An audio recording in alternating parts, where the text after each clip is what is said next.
We talked about the different aspects, about the logistics aspect, bringing in a 3PL in the process.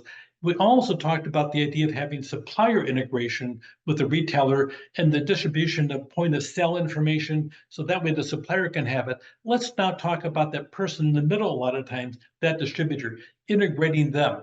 So you're looking at the three different components of the main components of your supply chain. So now the distributor, they have software, they can also monitor distribution, watch different aspects of it, automate processes. They can have data available in real time to make certain that you know exactly what you can get off their shelves.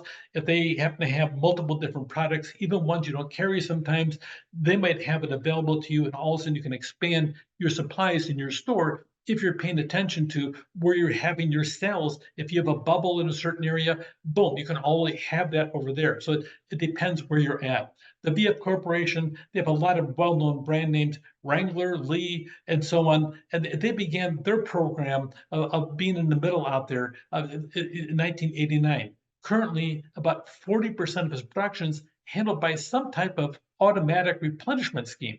So you have that either suppliers providing it directly or you have a distributor doing it. But either way, Wrangler's out there and they're getting more of their goods out. We start talking about offloading 40% of somebody else doing the replenishment, then all of a sudden that frees you up to make more clothing. So that being said, Wranglers made a brilliant decision and they had a good long-term relationship. And by the way, look how old this relationship is, and it's survived all these years through lots of different economic downturns. This has been fabulous for them because it was a smart move to build a huge strategic alliance in this area with the distributors. So note also it encompasses 350 different retailers. Now, that being said, instead of Wrangler having to maintain the micromanage each one of those retailers, they have a distributor doing it as well. So that way you can have multiple hands touching them and making certain everything is going out there to those 40,000 different stores and the 15 million replenishment levels. You're talking about a giant program that's one of the most successful in the entire baking industry. Here you have Spartan Nash. Spartan was a store they merged with Nash several years ago. They're a 9-state East Coast grocery store. So you have the chain, and they shut down their VMI after 1 year. Read this closely in your textbook. It talks about the fact that nobody trusted anybody else. The VMI, they weren't paying attention to the store and how they promoted things. They didn't know the grocery industry, and Spartan took a major hit. They took a major hit to the point they're looking for somebody else. It was Spartan Stores. Now it's Spartan Nash. Duh, what's going on? Spartan had trouble. They're probably burning too much cash, or Spartan Nash came along. The details are out there. But that being said, when they tried to go with the VMI route, that distributor didn't do their job well enough as far as Spartan was concerned. Or it could be that Spartan was micromanaging it too much. Nobody could breathe because of the intense pressure between the both. The distributor needed to pay attention about the promotional needs of the store. They weren't doing their job. Or Spartan wouldn't let them do their job, wouldn't let them be involved, and said they blamed the other side. Either way, both parties lost, including the distributor who lost a brand name client out there, and now name is dragged through the mud. Spartan sat there lost because of the fact that they had an opportunity that they couldn't handle in the process. Who knows what? Everybody's pointing the fingers between each other. The suppliers didn't do much to lay the fears. So by the time it was all done, the buyers said, you, knock it off, knock it off. You're not doing your job well. And they're saying, please let us do our job. You're micromanaging us too much. They're all pointing fingers.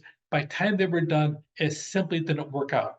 It's probably better off that it didn't. But that being said, what happened to Nash? What happened to Spartan? What happened to the distributor? So the integration is a major issue.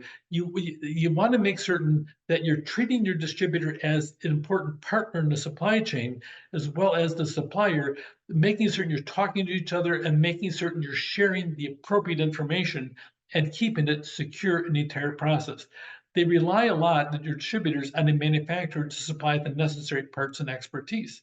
I was talking about a product launch with somebody else, and so they're talking about the product, and they wanted to go in the alcohol industry. Except the reality is the distributors aren't taking anybody else because they have so many different teeny tiny niche markets they're servicing. They can't handle anybody else, and they don't want anybody else. As a matter of fact, the part of the industry is dying, so you have that process as well. So it depends out there on your distributors. What can they handle? Can they handle somebody else in the process? What if your retailer wants this other niche over here? You might have to find a different distributor. So it depends who you have working in the aspect of it.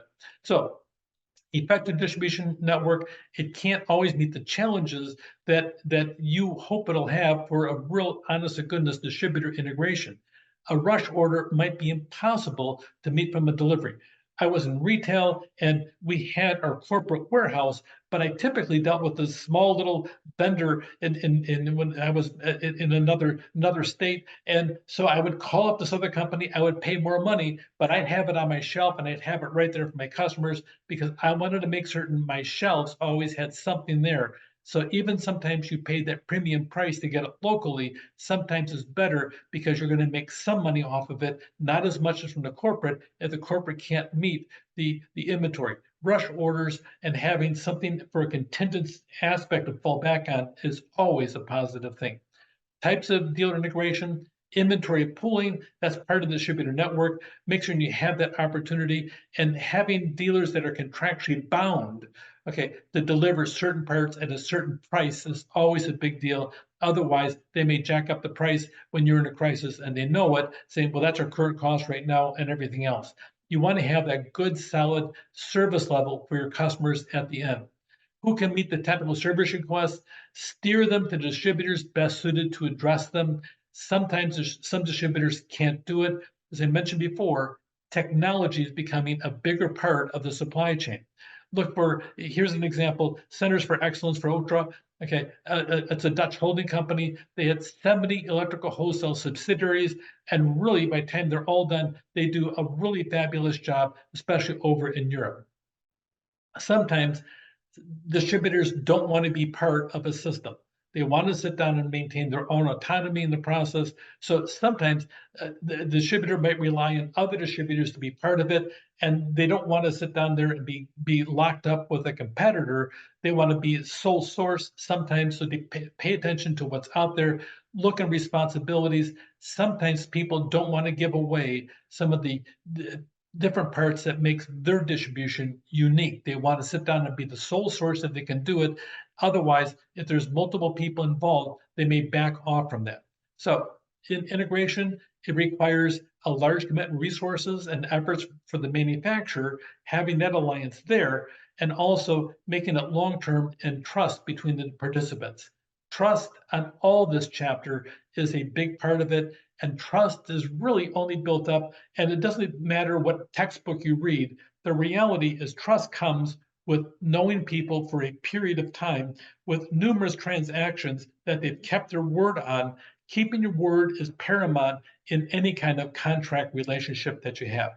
Be certain that efforts are worked to keep everybody together in the whole system. Know the processes when things are out of the ordinary, because sometimes they will always get out of the ordinary, because that's part of life, as part of the world of business. Distributor integration, if you can do it, life will be better for everybody in that supply chain. If you can't, sometimes it's still good. Just depends where you're coming from and what your long-term objectives are as well as your distributor. Take care.